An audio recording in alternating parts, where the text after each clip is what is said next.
Gateway district park ने जून तिमाही के मिले जुले नतीजे पेश किए हैं। नतीजों के बाद शेयर में हम देख रहे हैं कि कमजोरी का हालांकि रुख है।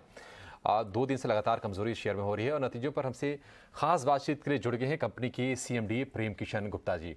गुप्ता जी, बहुत शुक्रिया आपका समय देने के लिए। स्वागत है आपके टी न्यूज़ स्वदेश पर। सर, पहला सवाल आपसे ये होगा कि सालाना आधार पर अगर हम देखेंगे तो वॉल्यूम जो है वहाँ पर बढ़ोतरी आई है। हालांकि ये पिछले जो 3-4 महीने रहे हैं वहाँ पर डोमेस्टिक टर्मिनल्स में कंटेनर वॉल्यूम भी मजबूत रहा है। आईसीडी और सीएफएस का जो सेगमेंट है, दोनों के लिए आप बताइए कि वॉल्यूम ग्रोथ का गाइडेंस क्या है। आईसीडी बिजनेस में ग्रोथ हमारी अच्छी रहेगी, डबल डिजिट में रहेगी, लेकिन सीएफएस बिजनेस स्टेबल रहेगा। सीएफएस बिजनेस दो सीएफएस हमने एग्जिट करे हैं पिछले 2 साल में। तो सीएफएस बिजनेस अब इतना अट्रैक्टिव नहीं रहा है और रेल के ऊपर शिफ्ट, जैसे मैंने बताया कि डेडिकेटेड फ्रेट कॉरिडोर धीरे धीरे Mundra Pipavav to NCR, specially to our हमारे टर्मिनल में, आईसीडी गढ़ी टर्मिनल में, जहाँ डबल स्टैक है और हम hub and spoke model use करते हैं उसको, जिससे हमारी का कॉस्ट कम हो जाती है। तो और कॉस्ट ऑफ ऑपरेशन जो है वो काफ़ी कम है। और आगे आने वाले टाइम में रेल में काफ़ी इन्वेस्टमेंट हो रही है इंडियन गवर्नमेंट के द्वारा। तो इंफ्रास्ट्रक्चर अगर बनेगा तो उसमें रेल के ऊपर हैवी एम्प्टी या मतलब ने लाइट वेट कार्गो, ये सब मत धीरे धीरे शिफ्ट हो रहे हैं। ये देखने को मिला है पिछले 1 साल में और आगे आगे भी ये शिफ्ट मिलेगा।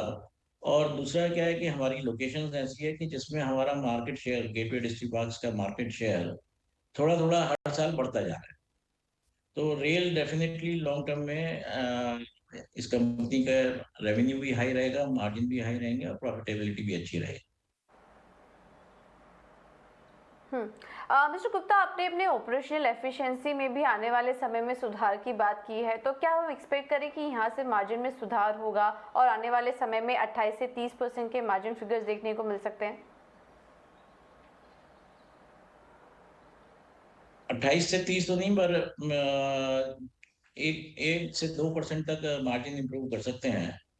पर ओवरऑल जैसे हमारा पिछले साल अभी 26% है, तो हम कोशिश करेंगे कि ये 27-28% तक पहुंचे और साथ में वॉल्यूम्स जब बढ़ेंगे तो रेवेन्यू भी बढ़ेगा।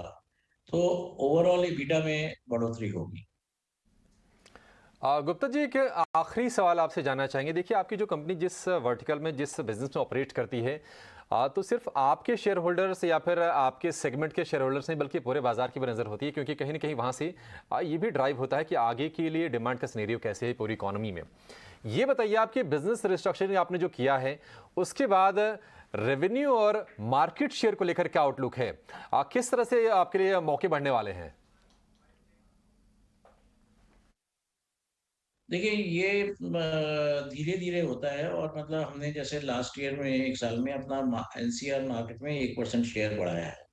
और हमारा टारगेट यही है कि हर साल 1-1.5% मार्केट शेयर हमारा बढ़े, क्योंकि हमारी लोकेशंस, हमारी सर्विसेज जो लोगों ने कोविड पीरियड में देखी हैं और इवन उसके बाद भी, तो जो सर्विसेज हमारी है उनको अप्रिशिएट करा जा रहा है और हमारी सर्विसेज का स्कोप वाइडन होता जा रहा है। हम और सर्विसेज ऑफर कर रहे हैं एंड टू एंड, जिसमें कस्टमर को का इंटरेक्शन हमारे सिस्टम से होता है। वो अपनी ट्रेन की मूवमेंट देख सकता है, उस अपने कंटेनर की, और उसके बाद उसको डिलीवरी कब चाहिए, कैसे चाहिए।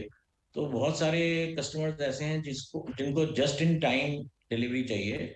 तो उनके लिए हम डेडिकेटेड सर्विसेज ट्रेन की भी देते हैं और अपनी फीड जो ट्रक्स के द्वारा है वो उनको डिजायर्ड टाइम पे डिलीवरी देते हैं। सिमिलरली एक्सपोर्टर्स का हम क्योंकि हमारी फ्रीक्वेंसी और ऑपरेटर से बहुत ज़्यादा बेटर है, तो हम लोग अपने एक्सपोर्टर्स के भी जो टाइमलाइन होती है उस टाइमलाइन के अंदर कंटेनर पोर्ट पे पहुंच जाता है।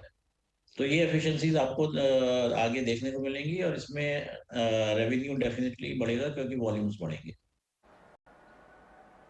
ओके, मिस्टर गुप्ता, बहुत बहुत शुक्रिया समय देने के लिए और नतीजों पर और आगे के आउटलुक पर हमारे साथ चर्चा करने के लिए। तो ये थे गेटवे डिस्ट्रिक्ट पार्क के मैनेजमेंट। स्टॉक में आज हम देख रहे हैं कि 4% की वीकनेस भी देखने को मिल रही है।